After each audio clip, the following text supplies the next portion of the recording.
সালামু আলাইকুম। আজকে আমরা এড কোডার বিগিনার কন্টেস্ট 293 এর number swap odd and even এই প্রবলেমটা সলভ করবো। তো এই প্রবলেম স্টেটমেন্টে কি লেখা আছে ওটা যদি আমরা প্রথমে বুঝে নেওয়ার চেষ্টা করি। You are given a string S of even length consisting of lower case English letters. তো আমরা ধরে নিই যে আমাদের একটা ছয় সাইজের স্ট্রিং দেওয়া আছে। এখানে আমাদের n ইজ ইকুয়াল টু 6, ছয় সাইজের স্ট্রিংটা হচ্ছে আমাদের s, যেটা হচ্ছে আমরা বলতেছি A, B, C, D, E আর F. let s be length let s be the length of s, মানে আমার হচ্ছে n সংখ্যাটা যেটা আমি বলছি যে 6, and si be the ith character of string। তার মানে আমাদের বলা হয়েছে যে আমাদের প্রত্যেকটা ক্যারেক্টার হচ্ছে আমাদের এটা 1, 2, 3, 4, 5 আর 6, এগুলো হচ্ছে আমাদের i এর ভ্যালু বা ইন্ডেক্সের value. Perform the following operation for or each I is equal to আমাদের হচ্ছে আই ইজ ইকুয়াল টু 1 থেকে এর সাইজের অর্ধেক পর্যন্ত আমাদের অপারেশন চালাইতে বলছে। আর প্রত্যেকটা অপারেশনে আমরা কি করবো যে swap I 2 × i - 1 R 2i এই দুইটা জিনিস সলভ করবো। যেমন আমাদের যখন আই ইজ ইকুয়াল টু 1, তখন আমাদের যখন আই ইজ ইকুয়াল টু 1 তখন হচ্ছে আমরা এই দুইটা ক্যারেক্টার সলভ করবো। যখন আমাদের আই ইজ ইকুয়াল টু 2 তখন আমরা এই দুইটা ক্যারেক্টার সলভ করবো। আর যখন আমাদের আই ইজ ইকুয়াল টু 3 তখন হচ্ছে আমরা এই দুইটা ক্যারেক্টার সলভ করবো। তো এটা হচ্ছে আমাদের প্রবলেমে বলা আছে। তো এখন হচ্ছে এই জিনিসটা আমরা কিভাবে এখানে আমাদের ইনপুট কনস্ট্যান্ট দেওয়া আছে যে এস এর মান সর্বোচ্চ 100 হতে পারে। আর ইনপুট আর আউটপুট দেওয়া আছে। এখানে একটা দেখার বিষয় হচ্ছে যে আমাদের স্ট্রিং এর শুধু স্ট্রিংটা দেওয়া আছে, স্ট্রিং এর সাইজটা দেওয়া নাই। এখানে হচ্ছে আমাদের শুধু স্ট্রিং, প্রত্যেকটা কেসে আমাদের শুধু স্ট্রিং আছে, স্ট্রিং এর সাইজটা দেওয়া নাই। তো এখানে হচ্ছে আমাদের একটা স্ট্রিং এর সাইজ ক্যালকুলেট করা লাগবে। স্ট্রিং এর সাইজ ক্যালকুলেট করার জন্য আমরা একটা বিল্ট ইন ফাংশন ব্যবহার করবো, ওটা তো আমরা পরে আসতেছি। আপাতত সলিউশনটা যদি আমরা বলি যে আমরা হচ্ছে লুপ চালাবো প্রত্যেকবার i = 0 থেকে সাইজের আগ পর্যন্ত, আর প্রত্যেকবার হচ্ছে আমরা পাশাপাশি দুইটা ক্যারেক্টার শুধু সোয়াপ করে দিব। তো এটা যদি এখন আমরা করতে যাই কোডে, তো আমাদের হচ্ছে একটা ইন্টিজার, প্রথমে হচ্ছে আমাদের একটা স্ট্রিং লাগবে। স্ট্রিংটাকে হচ্ছে আমরা ক্যারেক্টার অফ এস দিয়া ডিক্লেয়ার করতেছি। আর আমরা জানি যে স্ট্রিং এর সর্বোচ্চ সাইজ হতে পারে 100। তো 100 হচ্ছে বড় একটা সংখ্যা, যেমন 105 সংখ্যাটা আমরা দিয়ে দিব। তারপর হচ্ছে আমরা স্ট্রিংটাকে স্ক্যান করে নিব, পার্সেন্টেজ অফ এস দিয়া আমরা হচ্ছে রাখবো হচ্ছে স্ট্রিংটাকে এস। তো আমরা স্ট্রিংটা হচ্ছে ইনপুট নিয়ে নিলাম। কারণ স্ট্রিং যদি আমাদের ইনপুট নিয়ে নেওয়া হয় তাহলে হচ্ছে আমাদের স্ট্রিং এর সাইজ ক্যালকুলেট করা লাগবে। স্ট্রিং এর সাইজ ক্যালকুলেট করার জন্য আমরা একটা বিল্ট ইন ফাংশন ব্যবহার করবো, যেটা যে ফাংশনটা হচ্ছে আমাদের string dot H, string dot H এই ফাংশনের এই লাইব্রেরির অংশ। আর ওইখান থেকে আমরা হচ্ছে সাইজ ক্যালকুলেট করবো। সাইজ ক্যালকুলেট করার জন্য আমরা হচ্ছে যে স্ট্রিংটা যদি আমাদের এস হয় তাহলে হচ্ছে আমরা strlen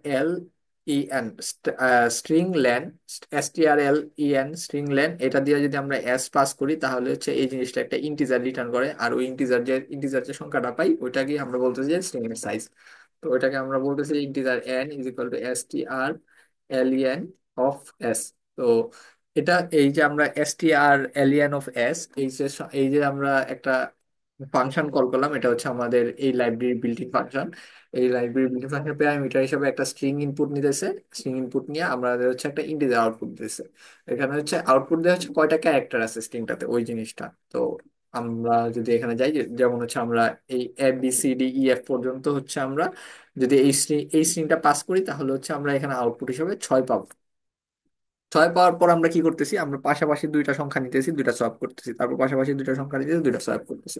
তো আমরা শুধু এই কাজটা এখন করে যাবো। যেমন for I integer i = 0, i smaller than n, i+=2। i+=2 কেন, আমরা হচ্ছে এই দুইটা সলভ করবো, তারপর হচ্ছে আমরা এখান থেকে লাভ দিয়ে এখানে চলে যাব, এখান থেকে লাভ দিয়ে এখানে চলে যাবো। তো আমরা সোয়াইপ করব হচ্ছে আমরা এখন হচ্ছে সোয়াইপ সোয়াইপ করার জন্য আমরা একটা টেম্পোরারি ক্যারেক্টার নিব।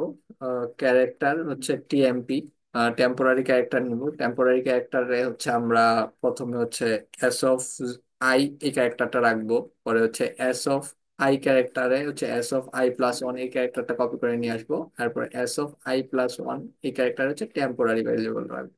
তো আমরা আসলে কি করতেছি আমরা এখানে এ আর বি এই দুইটা ভ্যালু নিতেছি, আর হচ্ছে এখানে টেম্পোরারি একটা ভেরিয়েবল আছে। তো আমরা এই ভ্যালুটা প্রথমে টেম্পোরারিতে রাখলাম, তারপর হচ্ছে বি ভ্যালুটাকে হচ্ছে আমরা এ তে রাখলাম, তারপর টেম্পোরারিতে ভ্যালু যেটা রাখলাম ওইটা হচ্ছে আমরা বি তে কপি করে দিলাম। এতে কি হবে, এতে আমাদের হচ্ছে কোনো ক্যারেক্টার হারানোর সম্ভাবনা থাকবে না। এই কাজটা আমরা চাইলে আমরা সরাসরি করে ফেলছি। এই কাজটা চাইলে আমরা একটা ফাংশন কল কইরাও করতে পারতাম। সেই ক্ষেত্রে আমাদের আহ, আমরা ভ্যারিয়েবল হিসেবে পাস করতেছি নাকি আমরা রেফারেন্স পাস করতেছি ওই ব্যাপারে আমাদের একটু সাবধান হওয়া লাগতো। তো আমরা এই ঝামেলায় না গিয়ে আমরা সরাসরি হচ্ছে এখানে করে ফেললাম। তো এখন এটা যেহেতু করে ফেলছি, তো এখন যদি আমরা এখন স্ট্রিংটা প্রিন্ট করে দিই, print F percentage of S, আমরা বললাম যে হচ্ছে আমরা এস স্ট্রিংটা প্রিন্ট করতে চাইতেছি, প্রিন্ট করে দিই, তাহলে রান করি। রান করে আমাদের স্যাম্পল ইনপুট যেটা ছিল A B C D E F এটা পাস করি, তাহলে হচ্ছে আমরা দেখতে পাইতেছি যে আমাদের এই দুইটা ক্যারেক্টার সোয়াপ হয়ে গেছে, এই দুইটা ক্যারেক্টার সোয়াপ হয়ে গেছে আর এই দুইটা ক্যারেক্টার সোয়াপ হয়ে গেছে, মানে আমরা যেমন চাইতেছিলাম ওরকমই পাইতেছি। এটাই হচ্ছে আমাদের ওই প্রথম টেস্ট কেস। আমরা প্রথম স্যাম্পল টেস্ট কেসের সাথে মিলিয়ে দেখলে পাবো যে আমাদের হচ্ছে পুরোপুরি মিলে গেছে। তারপর আমরা যদি দ্বিতীয় স্যাম্পল টেস্ট কেসটার সাথে কপি করে নিয়ে আসি, তাহলে দেখবো যে এটা আমাদের মিলছে। আমরা যদি শেষ টেস্ট কেসটা কপি করে নিয়ে আসি, তাহলে এটা আমরা দেখতে পাইতেছি যে আমরা যেমন আশা করতেছিলাম স্যাম্পল আউটপুট ওইরকমই পাইছি। বাজারে নিজেরা মিলাই দেখতে পাবো। যেহেতু আমাদের সবগুলো স্যাম্পল টেস্ট কেস মিলে গেছে, আমরা আমাদের কোডটাও আমাদের আশা মতো লেখা ফেলতে পারছি। এই কোডটা এখন হচ্ছে আমরা সাবমিট দিই।